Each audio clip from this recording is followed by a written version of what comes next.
আজ হচ্ছে 11 আগস্ট ভোর 5টা। এনজিপি থেকে কোলাখাম যাওয়ার পথে কোনো একটা নাম না জানা জায়গায় নেমে আমরা চা খাচ্ছিলাম।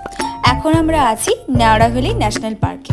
নেমেছি আমাদের এই ট্যুরের প্রথম কাঞ্চনজঙ্ঘা দেখতে। সারা রাস্তা জুড়ে ঝমঝম বৃষ্টি হওয়ার পর ঠিক কোলাখাম ঢোকার মুখেই আমরা ঝাঁ চকচকে রোদের মধ্যে দেখতে পেলাম কাঞ্চনজঙ্ঘা। এনজিপি থেকে কোলাখামের ডিস্টেন্স 105 কিলোমিটার। সময় লাগলো ওই 3.5 ঘন্টারও কম। হোটেলের চেক ইন টাইম হচ্ছে 10টায়, কিন্তু আমরা কোলাখাম পৌঁছে গেছিলাম 7টার মধ্যে। তো আমরা হোমস্টেতে ব্যাগগুলো রেখে ব্রেকফাস্ট করে কোলাখামের নিচের দিকটা একটু ঘোরাঘুরি করছিলাম। আর কোলাখামে এসেই আমাদের প্রথম বন্ধু হলো এই বাচ্চাগুলো। ছাতা, রেনকোট সবকিছু আমরা এনেছিলাম। বৃষ্টি আবার শুরু হয়ে গেছে। হোমস্টে ফিরে দেখি হোমস্টেতে তখনও ক্লিন চলছে।